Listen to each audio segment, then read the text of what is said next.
علی کو دوسری شادی کی اجازت کیوں نہیں ملی؟ بنت مسلم کراچی سے۔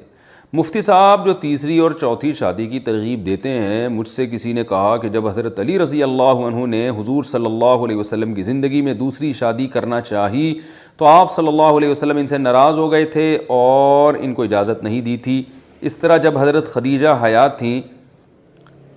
تو آپ صلی اللہ علیہ وسلم نے دوسری شادی نہیں کی۔ اس بارے میں کوئی تفصیلی جواب دے دیں تاکہ لوگوں کو بتایا جا سکے۔ جہاں تک حضرت علی رضی اللہ تعالیٰ عنہ کا مسئلہ ہے، حضرت علی کے نکاح میں جب حضرت فاطمہ تھیں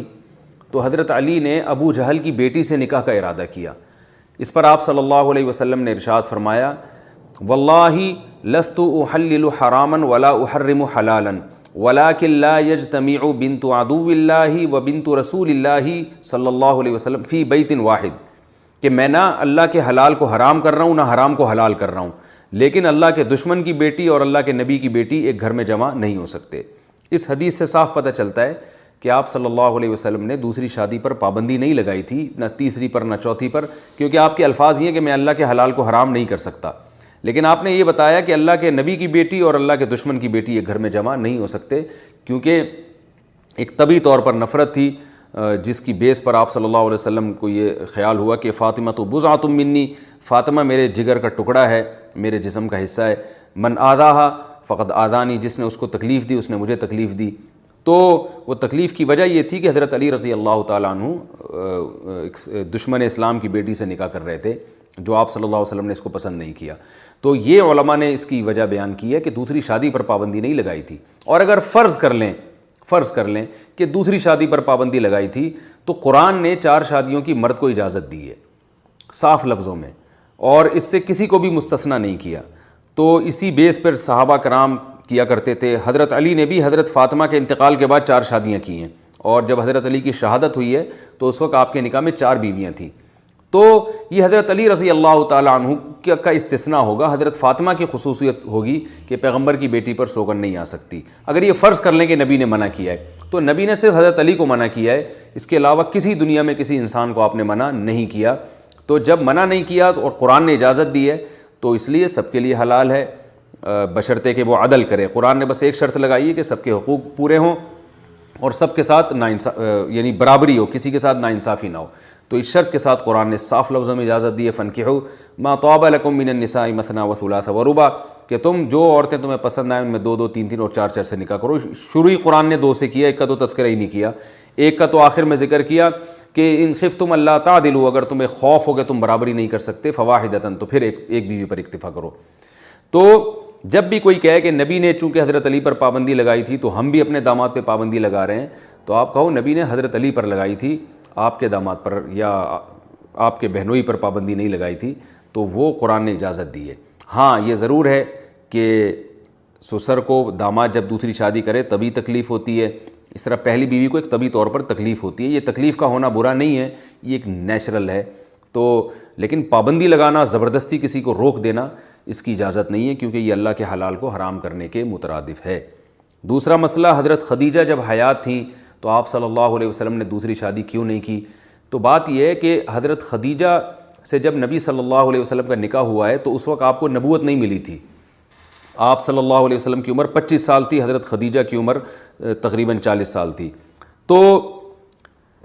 یہ بھی اشکال ہو سکتا ہے نا کہ نبی صلی اللہ علیہ وسلم نے تو جلد نکاح کی ترغیب دی ہے، بالغ ہوتے ہی نکاح کی ترغیب دی ہے، تو آپ نے خود 25 سال میں نکاح کیوں کیا؟ تو جو اس سوال کا جواب ہے وہی اس آپ کے سوال کا بھی وہی جواب ہے۔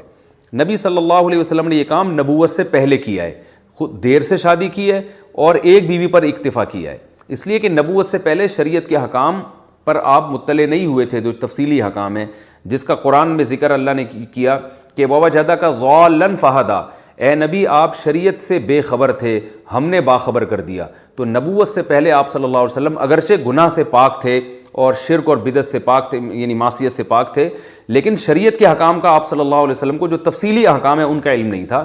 تو اسی وجہ سے آپ نے نکاح بھی دیر سے کیا اور طویل عرصے تک ایک بیوی پر اکتفا بھی کیا۔ لیکن جب آپ صلی اللہ علیہ وسلم کو نبوت ملی ہے اور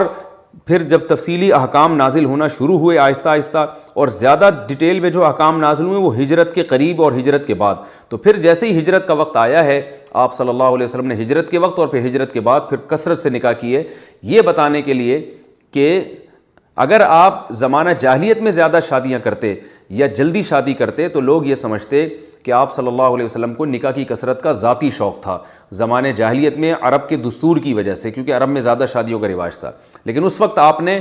دیر سے بھی شادی کی اور ایک بیوی پر بھی اکتفا کیا. اس سے یہ پتہ چل گیا کہ آپ صلی اللہ علیہ وسلم نے جب نبوت نہیں تھی تو عرب کے دستور کے بالکل خلاف چلے ہیں، لیکن جب نبوت مل گئی اور شریعت کے احکام تفصیلی نازل ہوئے تو آپ نے زیادہ نکاح بھی کیے اور جلد نکاح کی ترغیب بھی دی. اس میں یہ ہمیں سبق ملتا ہے کہ نبی صلی اللہ علیہ وسلم کی زیادہ شادیاں اور جلدی شادی کی ترغیب وہ شریعت کے حکم کی وجہ سے ہے، اور آپ صلی اللہ علیہ وسلم کا ایک بیوی پر اکتفا کرنا اور دیر سے نکاح کرنا وہ شریعت کا حکم نہیں ہے، وہ آپ صلی اللہ علیہ وسلم کا اپنا مزاج تھا کہ آپ کو دنیا سے بے رغبتی تھی، نکاح کا شوق نہیں تھا. تبھی حدیث میں آتا ہے، آپ صلی اللہ علیہ وسلم نے فرمایا حبب الی النکاح والطیب، اللہ نے میرے دل میں محبت ڈال دی ہے نکاح کی اور خوشبو کی. تو پتہ یہ چلا کہ نکاح کی محبت باقاعدہ آپ کے دل میں ڈالی گئی ہے، اور یہ نبوت کے بعد ڈالی گئی ہے. تو اس سے پہلے آپ کے دل میں نکاح کی وہ رغبت نہیں تھی، بعد میں اللہ تعالیٰ نے آپ کے دل میں یہ رغبت ڈالی ہے تاکہ لوگ آپ صلی اللہ علیہ وسلم کی زندگی کو فالو کریں. ظاہر ہے نبی کی نبوت کے بعد والی زندگی کو فالو کیا جاتا ہے، نبوت سے پہلے والی زندگی کو فالو نہیں کیا جاتا. تو یہ کانسیپٹ کلیئر کرنے کے لیے نبی نے ایسا کیا کہ آپ صلی اللہ علیہ وسلم کی زیادہ شادیاں اور جلدی شادی کی ترغیب یہ شریعت کی وجہ سے ہے، زمانہ جاہلیت کے رواج کی وجہ سے نہیں ہے. اگر آپ پہلے نکاح کر لیتے اور جلدی شادیاں کر لیتے، زیادہ شادیاں پہلے کر لیتے، تو اس میں اس بات کا امکان تھا کہ آپ نے اپنی یعنی یہ سنت عادیہ کہلاتی، دینی سنت نہ کہلاتی، بلکہ یہ کہلاتا کہ آپ صلی اللہ علیہ وسلم کو رغبت تھی زیادہ نکاح میں، اس لیے آپ نے یہ کیا ہے، یعنی ذاتی رغبت تھی. تو ذاتی رغبت تھی نہیں، اللہ نے ڈالی تھی تاکہ لوگ آپ کو فالو کریں اس معاملے میں اور لوگ اس کو شریعت کا حکم سمجھ کے کریں. جیسے کہ حدیث میں آتا ہے یا معاشر الشباب من استطاع منکم الباءۃ فلیتزوج، اے نوجوانوں جو نکاح کی طاقت رکھتا ہے وہ نکاح کر لے. تو شباب تو 15 سال سے شروع ہو جاتا ہے. دوسری بات یہ کہ اگر آپ یہ کہیں کہ حضرت خدیجہ سے وفا کا تقاضا تھا کہ آپ نے ان پہ دوسری شادی نہیں کی، تو یہ بات بھی غلط ہے. اس لیے کہ اگر یہ والی علت پائی جاتی تھی، اس بیس پر نبی نے شادی نہیں کی دوسری حضرت خدیجہ کی زندگی میں، تو حضرت عائشہ سے تو نبی کو سب سے زیادہ محبت تھی.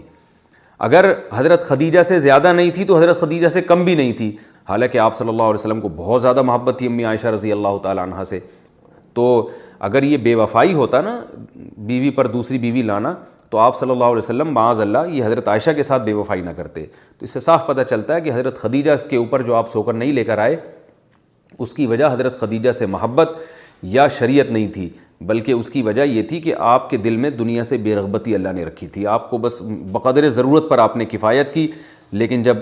شریعت کے تفصیلی احکام نازل ہوئے تو اللہ نے بتایا کہ آپ نے اس میں قناعت سے کام نہیں لینا، سخاوت سے کام لینا ہے. نکاح میں قناعت نہیں کرنی، کثرت سے نکاح کرنے، تاکہ آپ کی امت اس معاملے میں آپ کو فالو کرے. یہی وجہ ہے کہ میں نے اپنی کتاب جو 1 سے زائد شادیوں کی حقیقت، وہ میری کتاب ہے، اس میں نے یہ بات ہندوؤں کے حوالے بھی نقل کی ہیں کہ ہندو بھی اس بات کا، جو ان کے جو ماہرین ہیں، جو ان کے کالم نگار ہیں یا ان کے مورخین ہیں، جو وہ تک اس بات کا اعتراف کر چکے ہیں، جو ان میں انصاف پسند ہیں، کہ آپ صلی اللہ علیہ وسلم نے جو زیادہ نکاح کیے اس لیے کیے تاکہ ان کی قوم بھی کثرت سے نکاح کرے، جن میں طلاق یافتہ بھی ہوں، بیوہ بھی ہوں، کنواریاں بھی ہوں، اور کسی قسم کی عورت سے نکاح میں وہ عار محسوس نہ کریں. تبھی آپ دیکھیں نبی نے ایک کنواری خاتون سے نکاح کیا، باقی ساری بیوہ اور طلاق یافتہ عورتیں تھیں. تو اس تمام معاملات میں لوگ عار اور شرمندگی محسوس